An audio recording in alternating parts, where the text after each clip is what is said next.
Cher carambolingien, l'autre jour, alors que je monte dans le S-Bahn, le RER berlinois, un chiffre attire tout de suite mon attention.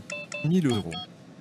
Il trône au-dessus de la porte du métro en caractères blancs sur fond rouge. Le mot Belohnung, récompense, le précède. Je comprends alors que c'est la coquette somme qui m'est promise si je dénonce l'auteur d'actes de vandalisme dans le S-Bahn. Il m'est même fortement conseillé de ne pas détourner les yeux, alors que des vandales saignent la Deutsche Bahn.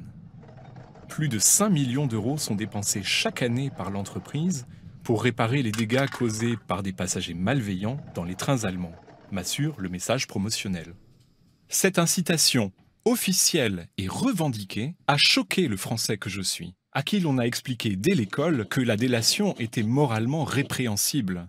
La délation est un concept dont les élèves français entendent parler lorsque les enseignants évoquent les lettres envoyées à la police française sous l'occupation.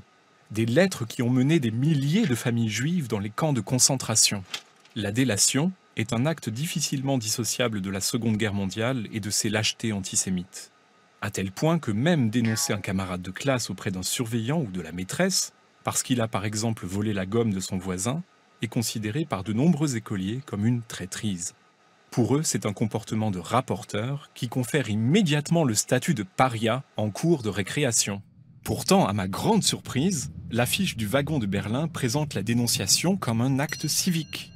La Deutsche Bahn va même jusqu'à promettre 1 000 euros aux mouchards volontaires.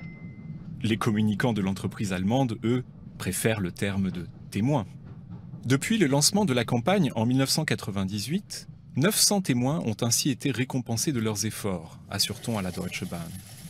En tout, quelques 600 000 euros ont été distribués à ces preux chevaliers de la délation. Je voulais savoir si une telle politique était imaginable en France. Alors j'ai pris mon téléphone et j'ai appelé les services de presse de notre compagnie nationale de chemin de fer. La SNCF pourrait-elle adopter, elle aussi, l'incitation au courage civique ? Mes interlocuteurs m'ont paru choqués à l'évocation d'une campagne offrant de l'argent en échange de délation, et ils ont tenu à m'assurer que ce genre de méthode n'était pas du tout à l'ordre du jour dans la compagnie française.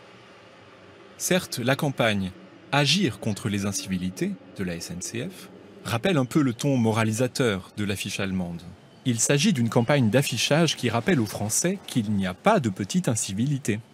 Et en Île-de-France, il existe un numéro de téléphone, le 3117, que les usagers peuvent appeler gratuitement en cas de problème à bord du train, comme par exemple un passager malade ou une agression.